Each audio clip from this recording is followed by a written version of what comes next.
Kaunist keskhommikut kõigile kuulajatele ja vaatajatele. Täna on stuudios Keskerakonna esimees Mihhail Kõlvart ja Keskerakonna Riigikogu fraktsiooni esimees Lauri Laats ja mina saatejuhina Janek Mägi. Ja alustame sellest, et Eesti rahvaarv eelmisel aastal üle pikkade aastate vähenes ja küsimus ei ole ainult mitte sündides, vaid küsimus on ka sisserände vähemenemises, et kas Eesti, Mihhail, ei ole enam populaarne koht, kus elada, kus töötada, kuhu sündida? No alustame sellest, et tegelikult Eesti rahvaarv langeb juba aastaid ja saldo oli enam-vähem positiivne eelkõige tänu immigratsioonile. Et inimesed tulid Eestisse ja see number ei langenud. Ja tegelikult juba eelmisel aastal oli meil negatiivne rekord. Oli kõige madalam sündimus 100 aasta jooksul. Ehk siis alates sellest perioodist, kui üldse alustati statistikat pidama. Ehk siis see probleem ei ole uus. Aga kuna täna me näeme, et inimesed tegelikult ka sõidavad ära Eestist ja mitte ainult välismaalased, vaid ka meie inimesed, ehk siis see probleem tegelikult süveneb. Lauri, mida siis tuleb ette võtta? Ma saan aru, et valitsus on kõikide selliste toetuste andmisel pigem teinud kõik selleks, et lapsi oleks võimalikult vähe. Jaa, et mis tuleb võtta või teha, siis maa tuleb täita lastega nagu. Lihtsamalt öelda. Sa oled pingutanud, seda ma tean. Jah, et ma olen oma nagu nii-öelda osa andnud. Aga loomulikult, et see pilt on ju kurb ja samas me oleme ju ka näinud, et kõik need meetmed, mis olid juba eelnevate valitsuste poolt rakendatud, neid vähendati. Me räägime loomulikult praegu lastetoetustest, kus siis uus valitsus tuli ja tegi lihtsalt kärped on ju. Ja nii-öelda tavaliselt praktikas sellist asja ikkagi rakendata, et kui sul just pool aastat tagasi on nagu otsus vastu võetud on ju toetuste osas ja tuleb siis uus valitsus ja ta paneb kõige nagu nii-öelda otsustele kriipsu peale on ju. Ja edaspidi, kui me vaatame, et kas me oleme suutnud inimestele andnud kindlustunde, me ei ole seda. Ja loomulikult ei saa ka unustada, et praegu üleüldiselt valitsus selline mitte just kõige soodsam olukord, aga sellele mitte kõige soodsamale olukorrale tegelikult me oleme veel valitsuse poolt ju gaasi juurde andnud. Me räägime siis hinnatõusudest, inimeste toimetulekust ja ka vaadates ka seda aastat, jällegi inflatsioonimääraks prognoositakse 6% ja vaata, et toidule isegi rohkem.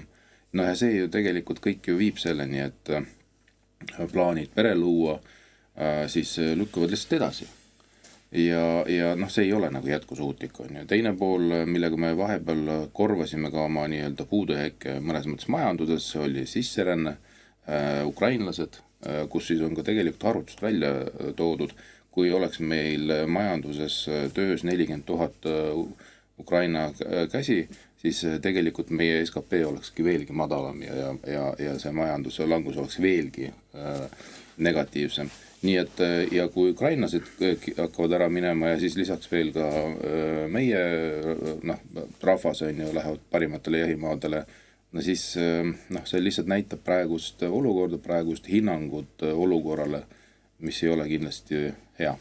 No sisseränne on suur teema ka kõigis suurtes riikides ja seal peamine probleem ei ole isegi mitte, et kas tööjõud on või mitte, vaid sellega ei suuda hakkama saada. Et kui me räägime Rootsis, nüüd oli just äsja jälle tulistamine turvalisest riigist on saanud selline, kuidas öelda, ohtlik maa, aga ukrainlaste puhul on ju veel üks väga ootamatu nüanss, ma ei tea, kas te olete selle peale mõelnud, aga praegu on suur osa nendest ukrainlatest naised.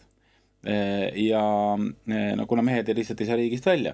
Ja kui nüüd tuleb see muutus, mis te arvate, sõda lõpeb, et kas mehed tulevad siis naiste juurde või naised lähevad meeste juurde, et ja see konkreetne fakt võib tegelikult päris palju mõjutada meie olukorda, sest neid on väga palju siin. Jah, vaata, kui ma tohin jätkata, et ma olen nagu tööandjatel ka küsinud ka, et mis on nende selline tunnetus, et kui seal Ukrainas nii-öelda sõda lõpeb, kas need inimesed, kes siia on tulnud tööle, juba päris pikalt on siin ju toimetanud, kas nad ikkagi lähevad ära või jäävad siis Eestisse. Ja arvamused on olnud erinevad, aga valdavalt ikkagi, et nad jäävad siia. Et on selline tööandjate tunnetus, et mis siis tegelikult hakkab toimuma. Ja nüüd on see teine pool, et kas siis see teine pool, kes on jäänud Ukrainasse, tuleb siia, tõenäoliselt nii võib juhtuda, või siis nii-öelda punutakse pesa siis selles olukorras, kus me oleme, et ilma välisabita.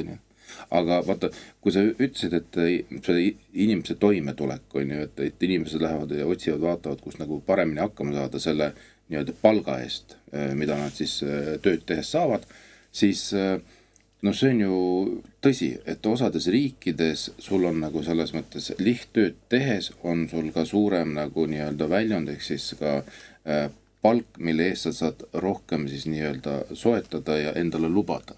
Ja näiteks Austraalia. Ma tean väga palju noori, kaasa arvatud ka minu perest, tütar läks praegu otsingutele Austraaliasse, eelmine sügis ja see tagasiside, mis sealt on, mida ma saan, ongi see, et ma teen lihtsalt tööd, ma ei saa suurt raha, aga selle raha eest ma saan endale rohkem lubada. Ja see on see koht, mida tõenäoliselt meie inimesed, kui me vaatame neid statistilisi arve, et mis puudutab väljarännet, see ongi see, mida meie inimesed lähevad tihtipeale otsima. Mihhail, aga mida siis ikkagi tuleb teha, et Eestis see demograafiline olukord oleks vähemalt stabiilne? Et ma saan aru, et me ei saa sundida kedagi lapsi saama otseselt, aga mida me saame teha? Kas on mõned meetmed, mida täna võiks kohe rakendada? Esiteks meil peab olema kindel arusaam, et sisseränne on ajutine lahendus. Me ei saa ju lähtuda sellest, et me lihtsalt toome inimesi igalt poolt ja see ongi meie tulevik. Rääkimata sellest, et me kahjuks peame tunnistama, et integratsiooniga me eriti hästi hakkama ei saa. Ja kui tulevad inimesed, palju inimesi, hoopis teise kultuuritaustaga, siis ma arvan, et me peame seda konstateerima, et meie integratsiooniplaanis sellega hakkama ei saa. Nüüd, kui rääkida ukrainlastest, siis nende puhul me näeme, et nende integratsioon läheb tegelikult hästi. Kas nüüd peale sõja lõppu nad sõidavad ära või siis tulevad ka mehed, me ju teame, et mõned sõidavad, mõned tulevad. Kokku jääb arusaamaks. Ja siis kuidas see päriselt saab olema, me täpselt ei tea, aga ma arvan, et pigem need inimesi väga palju ära ei sõida. Teine asi, millega me peame arvestama, et inimesed, kes tulevad sõjast, on ikkagi ka probleem. Et pinged, mis tekivad sõja käigus, nendega tuleb tegeleda. Et need inimesed lihtsalt vajavad abi. Et kas meil on olemas see ressurss, kas meil on olemas see kompetents, see on jällegi eraldi küsimus, aga lihtsalt me peame arvestama sellega, et sellega tuleb tegeleda. See ei ole niisama, et lihtsalt mehed tulevad sõjast ja hakkavad töötama. See kahjuks nii ei ole. Et me näeme teiste riikide kogemuste alusel, et koos nende inimestega muidugi tulevad ka probleemid. Aga meie praegu pigem peame mõtlema selle peale, et kuidas meie rahvas kasvab. Et see on meie peamine probleem. Me ei saa arutada seda, et kui palju tuleb, kui palju läheb. Aga mis me saame teha? Et kas on, mulle tundub, et loomulikult see majanduslik kindlus, see, mis oli ka uudistes, ja teiselt poolt sõda on, et kaks võib-olla peamist tegurit, noh, kumbagi on nagu päris keeruline noh, muuta. Jaa, aga selles mõttes, et igal juhul sa pead enda poolt turvatunde andma, et kui sul on noh, väljaspoolt see turvatunne kadunud, on ju, me räägime Ukraina sõjast, on ju, aga siis sa ei saa ju seda nagu lihtsalt veel siinsamas ka Eesti riigis gaasi põhja panna. Ehk siis tekitada veelgi suuremat nagu kaost selles arusaamas, et kas ma ikkagi tahan siia lapsi sünnitada või mitte, on ju.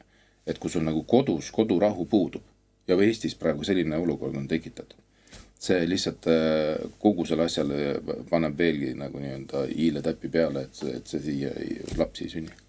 Me lihtsalt peame nagu lähtuma sellest, et viimaste aastate jooksul ootus elustandardi osas on kasvanud. Ja ehk siis see omakorda tähendab, et see stabiilsus tähendab midagi muud võrreldes sellega, mida inimesed ootasid 20 aastat tagasi. Rääkimata heaolust. Ja täna on selline turbulents terves maailmas, aga meie siin Eestis, noh, muidugi see on nüüd juba poliitiline avaldus, aga ikkagi tänu meie valitsusele seda turbulentsust veel tugevdame. Et me tegelikult anname inimestele mõista, et ükskõik mis valdkonnas, mis puudutab avaliku sektori tegevuste stabiilsust ei ole. Maksusüsteem, toetused langevad, maksud kasvavad ja mis saab homme, keegi ei tea. No, loomulikult inimene lihtsalt ei ole valmis sellises olukorras öelda, et ma võtan vastutuse veel ühe inimese ees. Et noh, see ongi see praegune olukord. Vaata, eks seda loetelu saab siin pikalt nagu noh, nii-öelda lugeda ette, et mida on tegelikult valesti tehtud, mida nagu peaks paremini tegema, on ju, noh, puudulik regionaalpoliitika, koolid pannakse kinni, lasteaed pannakse kinni, raamatud pannakse kinni, bussid rohkem ei sõida, kui suudad teid ei ole. Teid rohkem ka ei ole, on ju, lihtsalt tõttu, et investeeringud on kõvasti langenud teede ehitusse. Siis, kui sa suudad ikka veel autoga sõita kuskile seal maal ja leiad selle kooli üles, siis pannakse automaks peale. Noh, ja siis mõtled, et huvita, aga miks inimesed ei sünnita? Ma ei tea, kas see Reformierakond kuna tulebki selline küsimus mõttesse, et kõik need asjad, mis nad on ära teinud ja siis lõpuks huvitav, meil on veel üks probleem. Ja, aga Lauri, tegelikult rahvas on ju reageerinud, et kui me siit vahetame teemat, siis tegelikult võib-olla väga ei vahetagi erakondade reitingud. No ma ei tea, mis sa seal head oled teinud, et Reformierakonna reiting kidub ja noh, Keskerakonnale vist võib soovida õnne praegu arvestades kõiki olusid. Tead, ma arvan, et lihtsalt see tasapisi, noh, kõik need aastad on hakanud tundma ja see eelkõige on inimest toimetuleku peale hakanud tundma ja see on see, noh, nii-öelda resultaat. Ehk siis tulemus ja noh, me ei saa päris nagu pidada, ma arvan, et vist Reformierakond peab inimesi rumalaks, meie neid ei pea rumalaks aga igal juhul ma arvan, et kõik need reitingud lihtsalt väljendavad sellist pikka tendentsi kogu selle nii-öelda olukorra osas, et hakkab jõudma kohale. Mihhail, mis sina ütled, et kui palju need tänased reitingud näitavad olukorda sügisel? Sest noh, kohalike omavalitsuste valimised loomulikult on natuke teistsugused valimised kui Riigikogu omad, et seal on varasematel aastatel kandideerinud 15 000 inimest, kõikidele nendele volikogu kohtadele Riigikogu pääseb kandideerima ainult 1000, see on täiesti teise fookusega valimised, aga kui palju need reitingud inimeste eelistusi mõjutavad või on see ainult peegeldus?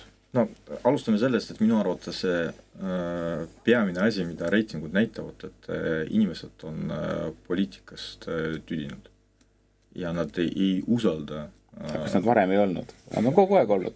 Jaa, aga no see kasvab.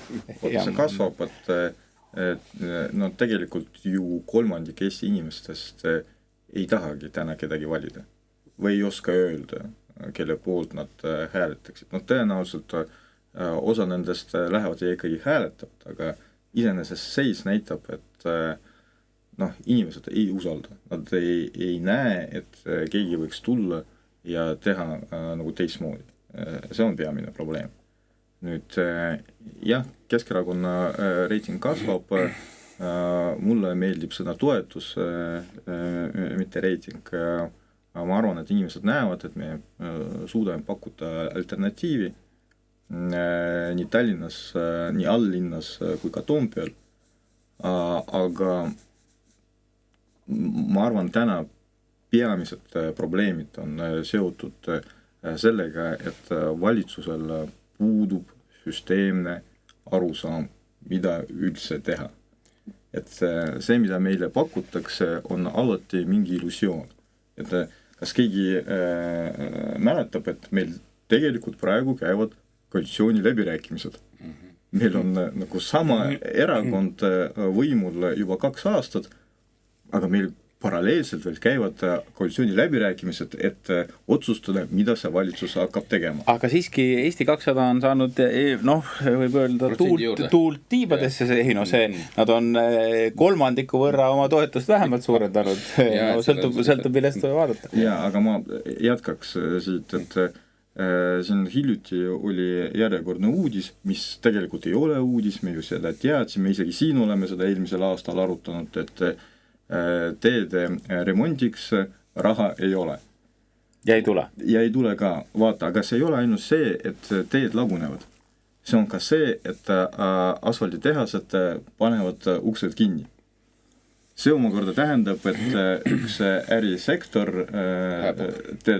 tegelikult tervikuna paneb uksed kinni. Ja siin 1000 töökohta, ärimehed, kes otsustavad, et nendel pole asja siin ja nad vaatavad, et kus on see teine riik, kus saaks raha teenida. Inimesed, kes kaotavad tööd ja kes on ka täiendav koormus sotsiaalsüsteemile. Ja tänu sellele, et teed lagunevad ka autod ja teede taastamine on kordades kallim kui teede remont. Vaata, ja see üldkokkuvõttes lihtsalt see tähendab seda, et see elementaarne süsteemne mõtteviis praegusel valitsusel puudub. Ja, vaata, aga kui teed lagunevad ja autosid on vaja rohkem remontida, siis järelikult keegi sellest ka võidab, autotöökojad, et neid autosid on vaja rohkem remontida. No aga nad võib-olla ei tahaks, nad tahaks lihtsalt õli vahetada ja küsida sama raha. Ja, aga kogu selle asja juures, lisaks kõik see teedesektori ehitus on päris suur löök, mis nad ju sisse saavad, on ju inimeste turvalisus. Et kui sul ikkagi teed on hooldamata, remontimata, siis on ka turvalisuse aspekt väga oluline. Et me lihtsalt näeme, ma arvan, mingi hetk, kuidas neid surmasi teedel järsku tekib rohkem. Ja sellest nagu keegi ei taha üldse rääkida. No te räägite siin praegu sellest, et teid on vaja remontida, nendega on vaeva näha. Kui ma olin riigihalduse minister, siis oli selline huvitav olukord, et kui me mööda Eestit ringi sõitsime, siis kohalikes piirkondades kõige suurem probleem oli see, et teid üldse polegi. Et Eestis on, et need kohad, kust läbi sõidetakse, neid on teeks raske nimetada. Ja Eestis on 16 000 kilomeetrit natuke rohkem teid, mis on peaaegu 2 korda vähem küll kui ümber maailma sõita, aga . Aga nüüd ma sain aru, et mille jaoks seda automaksu rakendati. Nii. Vaata, kuna neid teid nagu ei olnudki, nii nagu sa räägid, siis et selle asemel hakata neid teid ehitama, siis tehti automaks, et nendel teedel ei sõidakski auto, sellepärast autot ei ole võimalik seal pidada nendes piirkondades, maapiirkondades. Ei täpselt ja see teede küsimus oli siis ja ma olen praegu ka suhelnud erinevate kohalike omavalitsuste juhtidega, see küsimus on ka praegu number 1, sest küsimus on selles, et kui sul ei ole logistiliselt võimalik kuskil elada, siis see on veel hullem, kui sul pole internetti, kui sul pole kooli, lasteaeda, siis Ja siis väljaranda arv lihtsalt kasvab tänu sellele. Ja nad kolivad kõik nagu Jüri Muiskanagi soovitas Tallinnasse, et ja nüüd ja Tallinnast edasi. Ma isegi arvan, et nad kolivad Soome. et Hispaaniasse kolivad need üksikud rikkad, kellel on võimalik osta endale sinna korter või maja, aga ma arvan, et Eesti üks kõige suurem demograafiline, ma ei tea, ma ütleks isegi ämber on see, et on soositud tööelu Soomes ja just väga paljude erinevate põhjustega, aga tulemuseks on see, et need inimesed ongi sinna jäänud ja nende lastest on saanud soomlased. Ja, me oleme ikka päris hea doonor olnud. Ja ma arvan, et sinna me oleme kaotanud, seal elab umbes 100 000 inimest, ma arvan, et seal on 10 000 Eesti lapsed, kes võib-olla veel natuke valdavad eesti keelt verbaalselt. Ma käisin 2 nädalat tagasi Soomes, suhtlesin ühe ettekandjaga ja siis ta hakkas muga paari eestikeelse lausega, mis olid eesti keelele sarnased, kõnetama, sest ta sai aru, et me suhtlesime eesti keeles ja siis me rääkisime pikalt, ta 3-aastaselt läks ära, isa on vene juurtega, ema on puhas eestlane, vahest käib Eestis, aga üldiselt põhimõtteliselt on täiesti soomestunud ja väga tore inimene, kõik on väga kihvt, aga ma arvan, tema lapsed kunagi ei hakka õppima Eesti koolis, aga Eesti koolis ei õpi seal ka eestlaste lapsed, et vot see on tegelikult see küsimus. Kuule, aga kui me tuleme korraks tagasi sinna valimiste juurde ja usalduse juurde ja et see, et meil 1/3 inimesi lihtsalt ei käi valimas, siis tegelikult seal lisaks sellele on meil väga suur umbusk e-valimistesse. 50% ei usalda e-valimisi. Ja see loomulikult täiendab, ma arvan, veelgi seda poolt, kus on siis 1/3 meie potentsiaalset valijatest, kes ei käi valimas. Ehk siis see olukord, mis tekitati 20 aastat tagasi, see ei ole nagu seda valimit tõstnud ja vastupidi on tekitanud sellises ühiskonnas lõhe, kus siis läbi selle, et ei usaldata valimissüsteemi, tegelikult ei usaldata ka institutsioone. Ja nende inimeste hulk tegelikult on väga suur. Ja selle küsimusega ka ei soovita nagu tegeleda, et me alles Riigikogus menetlesime Keskerakonna fraktsiooni poolt esitatud ettepanekud, mis puudutab siis erikomisjoni moodustamist, et välja selgitada siis e-valimiste olemust ja turvalisuse aspektist ja kõik nii edasi. Põhiseaduse poole pealt vaadatuna samuti on ja seadusandlust, kas ta on nagu vastavuses või mitte, ja kas seal on riive või ei ole. Ja selle peale öeldi, et ei, me Riigikogu sellega ei taha tegeleda. Ehk siis see tähendab seda, et me ei taha nagu ka seda umbusku maandada ja need inimesed, kes ei usu, et see on nagu nende asi ja meie riik ei ole valmis nagu sellega tegelema. Ja see näitabki tegelikult, ka selles osas on meil väga suur probleem, kui inimesel lihtsalt puudub usk valimistesse, järelikult nendel puudub usk ka institutsioonidesse. Mihhail, kuidas sa selle usu taastad? Keskerakonna suhtes usk kasvab, nagu numbrid näitavad, aga loomulikult olles opositsioonis on võib-olla alati lihtsam asju arutada.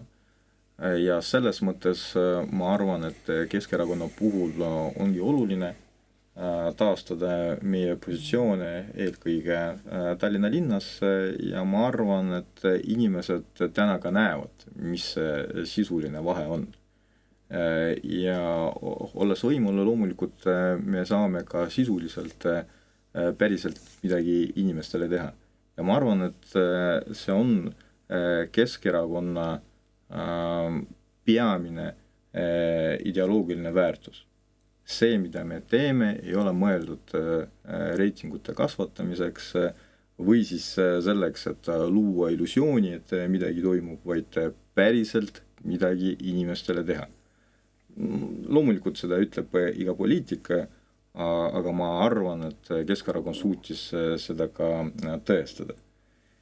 Ja kui see arusaama hakkab tasapisi kasvama, siis tõenäoliselt kasvab ka meie toetus. Aga täna meil on kahjuks erinevaid probleeme nagu lahendada ühiskonnas nii palju ja suurem osa nendest on eksistentsiaalse tähendusega. Vaata, ei ole võimalik rääkida eraldi majandusest, demograafiast ja kaitsesüsteemist.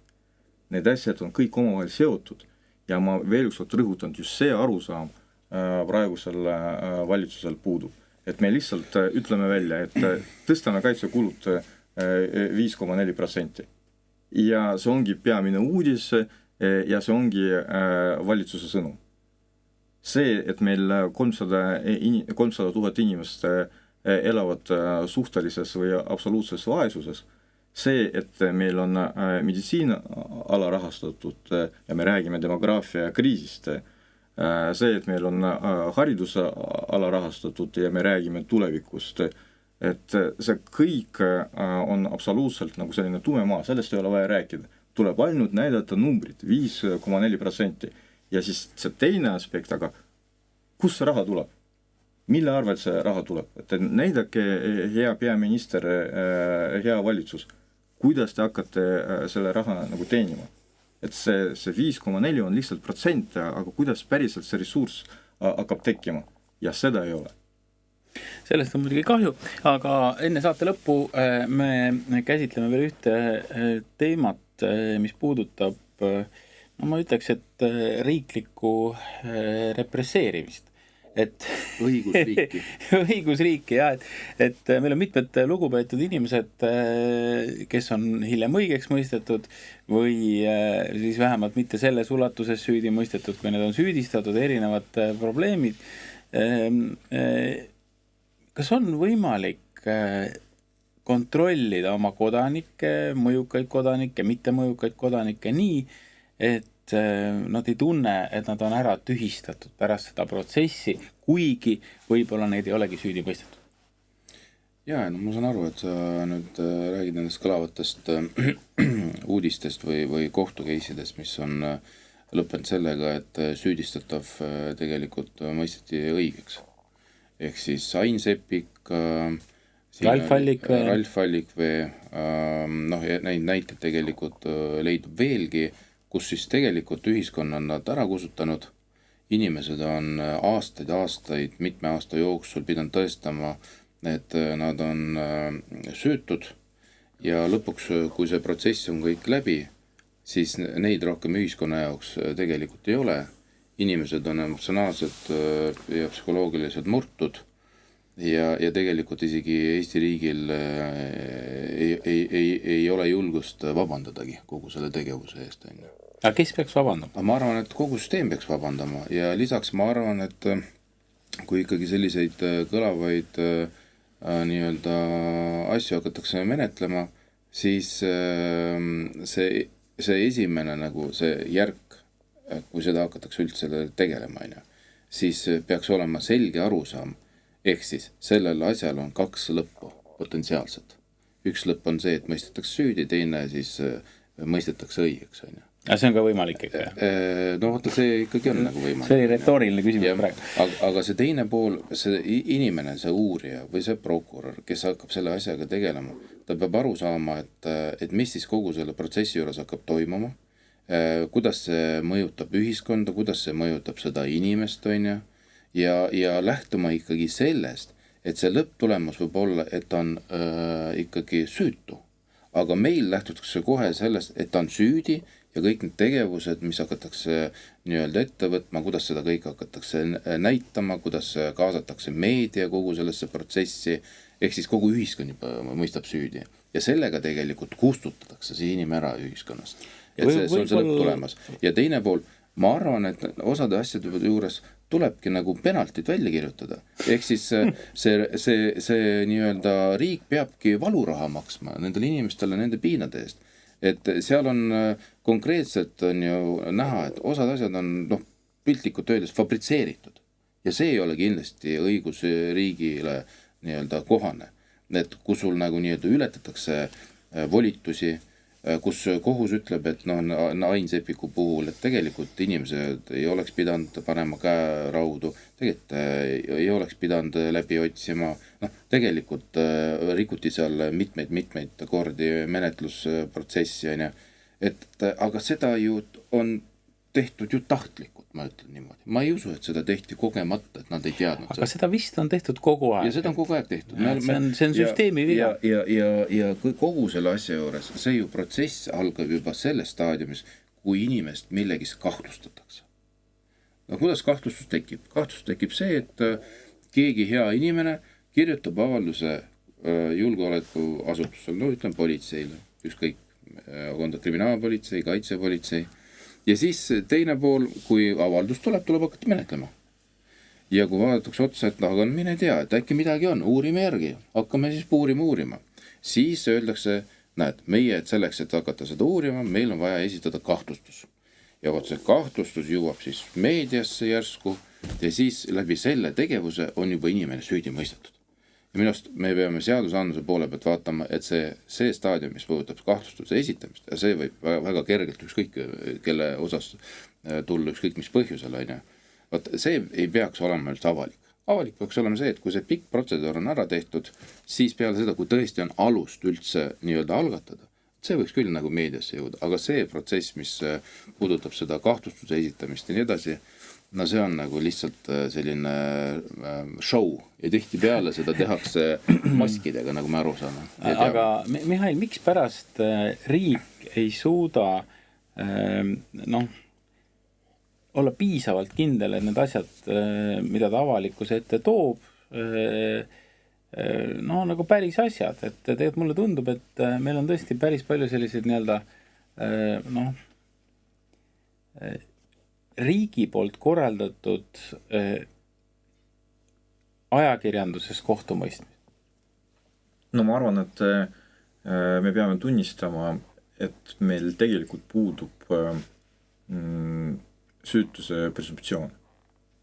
Et kohtuprotsessi käigus see ikkagi on olemas, aga kui me räägime avaliku arvamusest, siis tegelikult seda ei ole. Kui tuleb uudis, siis tegelikult inimene on juba süüdi mõistetud. Ja see, et pärast inimene käib kohut 10 aastat ja tulebki tema suhtes positiivne otsus, et see juba kedagi ei huvita, keegi ei pane tähele, keegi seda ei mäleta. Ja ei kajasta. Ja ei kajasta ka loomulikult, et kuidas see asi käib?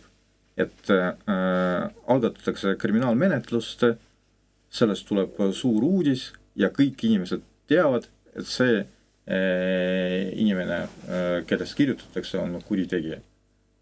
Mis sellega pärast saab, seda ajalugu enam ei mäleta. Et me mäletame, et ühe Tartu abilinnapea puhul Kajar Lember. 10 aastat. 10 aastat. Mis oli põhiline case? Kas ta käis juukseri juures või ei käinud juukseri juures? Kas oli tasuta või ei olnud tasuta? Kas see oli altkäemaks või ei olnud? 10 aastat. No mina ei soovita teil poisid juukserisse minna, et see on väga kahtlane. ja asi lõppes sellega, et on õigeks mõistetud, aga loomulikult tema poliitiline karjäär lõppes ja seda taastada ei ole võimalik. Huvitav, et Tartus oli inimene on, aga oli ta ka abilinnapea, Suvorov, Artjom Suvorov samamoodi. Ja see oli veel huvitavam lugu, et politsei poolt oli saadetud inimene, kes tõi talle, oli see konjak või midagi, pani laua peale, ta püüdis seda ära anda, ta ei võtnud, ta veel jooksis temale järgi, ei võtnud, ja see oli siis peamine nagu case, mida samamoodi arutati. No loomulikult tema poliitiline karjäär lõppes, loomulikult abilinnapea karjäär lõppes ja loomulikult teda mõisteti õigeks. Ja nagu